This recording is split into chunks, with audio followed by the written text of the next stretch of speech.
నాడు కాటన్ నేడు కేసీఆర్ అట, యుగానికొక్కడట, కాళేశ్వరంతో తెలంగాణ తలరాత మార్చిన జల ప్రదాత. అసలు ఏమైనా సంబంధం ఉందా అండి? నాకు అర్థం కాదు.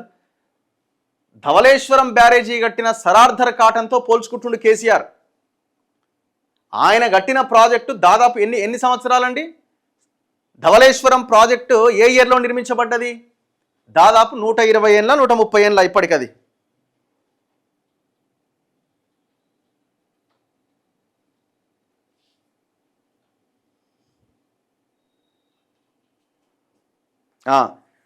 The original Dhavaleshwaram barrage was completed in 1850.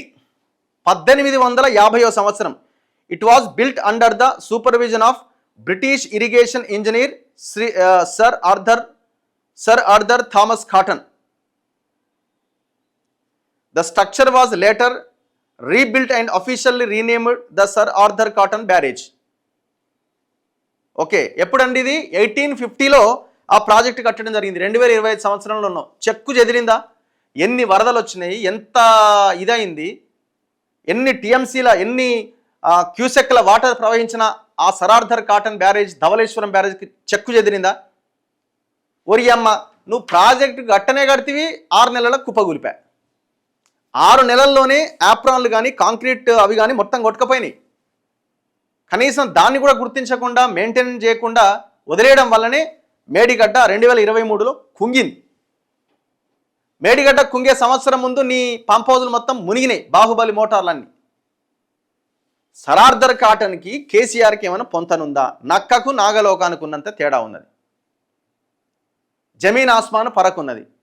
ఇంకా చెప్పాలంటే ఇంకొంత పచ్చిగా చెప్పొచ్చు, కానీ మనం మాట్లాడలేము. అది అసలు ఎట్లా రాస్తారు? ఇది పేపర్ అనేది న్యూస్ పేపరా? ఇది ఏం జర్నలిజం అసలు? సరార్థన్ కాటన్కి కేసీఆర్కి ఏమైనా సంబంధం ఉందా? 150,000 కోట్ల అప్పు కట్టాల్సింది మనం. నేను ఇంతకుముందే చూపించిన ఎంత మనం కట్టాల్సిన అప్పు. ఇగో మనం కట్టాల్సిన అప్పు 2035 దాకా మనం ఈఎంఐలు కట్టుకుంటూ పోవాలి. నువ్వు కట్టిన కాళేశ్వరం, కూలిపోయిన కాళేశ్వరానికి ఎంత కట్టాలా? దాదాపు అంత లెక్క కలిపితే 150,000 కోట్ల దాకా కట్టాలి.